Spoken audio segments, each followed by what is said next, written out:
हम आज पढ़ेंगे घास भूमियों के बारे में। ग्रासलैंड। पूरे विश्व में कितने प्रकार की घास भूमियाँ पाई जाती हैं, कौन कौन से प्रकार हैं और किन किन देशों में उनका विस्तार है, उनको हम जानेंगे। तो मैप के माध्यम से हम उनको देखेंगे कि कहाँ कहाँ पर उनका विस्तार है, कौन सा क्षेत्र है। पहले हम उनको पढ़ लेते हैं कि उनके प्रकार कौन कौन से हैं और वो कितने प्रकार की है। घास भूमियाँ दो प्रकार की होती है।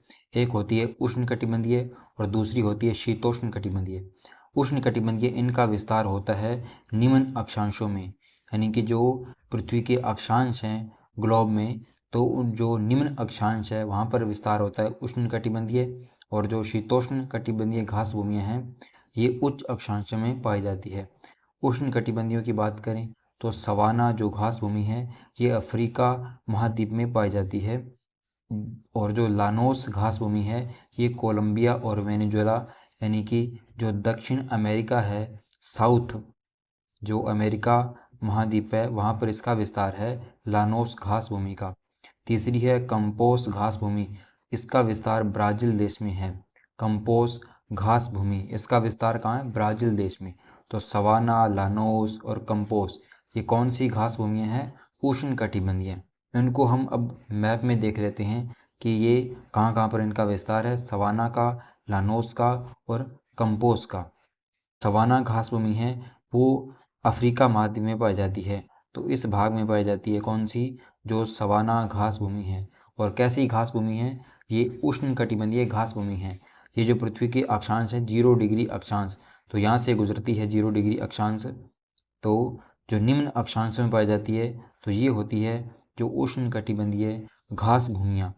यहाँ पर पाई जाती है लानोस जो कोलंबिया और वेनेजुएला देश हैं, जो अमेरिका महाद्वीप के दक्षिण अमेरिका के। तो कोलंबिया और वेनेजुएला में कौन सी? यहाँ पे लानोस। और ब्राज़ील में कौन सी है? कंपोस। तो सवाना है, कंपोस है और कौन सी है? लानोस। तो ये घास भूमियाँ कौन सी है? तो ये उष्णकटिबंधीय घास भूमियाँ हैं। कौन सी घास भूमियाँ हैं? उष्णकटिबंधीय जो घास भूमियाँ हैं उनके बारे में मैंने पढ़ा, उनको मैप में देखा। इसका नाम क्या है?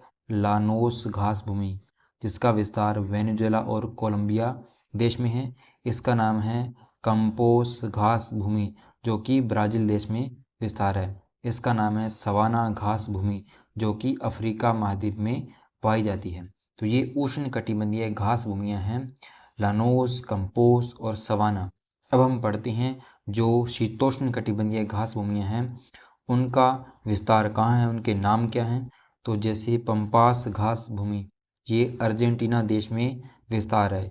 अर्जेंटीना देश भी दक्षिण अमेरिका महाद्वीप का एक देश है। वेल्ड घास भूमि दक्षिण अफ्रीका देश में। डाउन्स घास भूमि ऑस्ट्रेलिया देश में।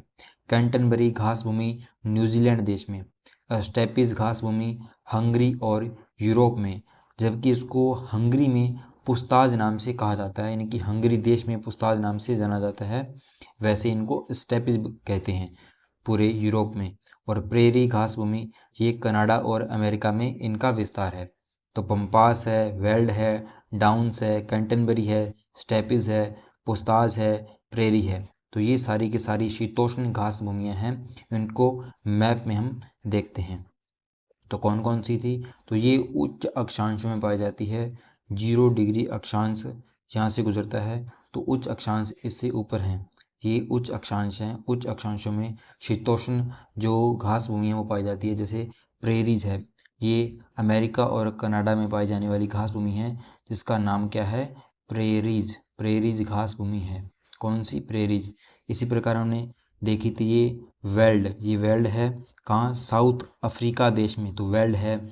इसी प्रकार न्यूजीलैंड में कौन सी है? कैंटनबरी।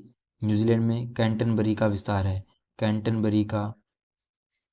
और डाउन्स घास भूमि किस इसका विस्तार है? ऑस्ट्रेलिया देश में। तो डाउन्स घास का विस्तार है ऑस्ट्रेलिया में, कैंटनबरी का न्यूजीलैंड में, वेल्ड साउथ अफ्रीका में, प्रेरीज कनाडा और अमेरिका में, और स्टेपिज यूरोप में। तो इसका नाम है स्टेपिज।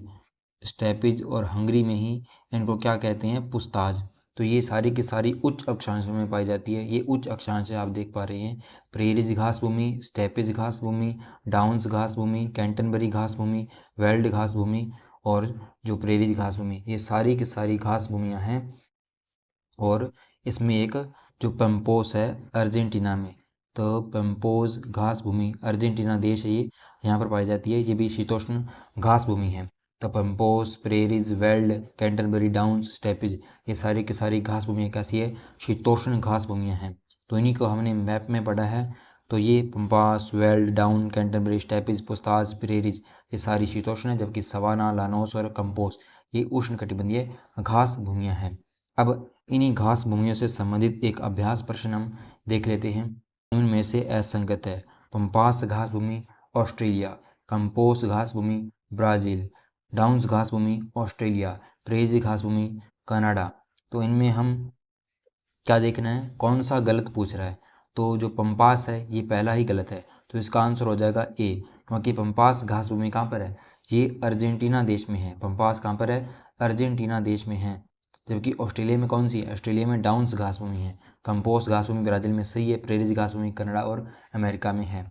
एक और अभ्यास प्रश्न देख लेते हैं। निम्न में से सही कथन है। पहला कथन है स्टेपिज घास भूमियाँ अफ्रीका महाद्वीप में पाई जाती है।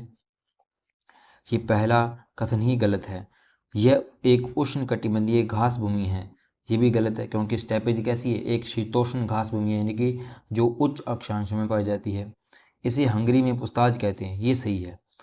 इसका विस्तार निम्न अक्षांशों में, गलत है। इसका जो विस्तार है वो उच्च अक्षांशों में है, तो इसे हंगरीज में पुस्ताज कहते हैं। तो सी जो आंसर है, ऑप्शन सी, ये इसका राइट आंसर होगा तो इस प्रश्न का। तो ये दो अभ्यास प्रश्न थे। तो इस वीडियो में हमने पढ़ा है घास भूमियों के बारे में। तो आपको वीडियो कैसा लगा, वीडियो को में कमेंट करना आप, और वीडियो अच्छा लगे तो वीडियो को शेयर करना।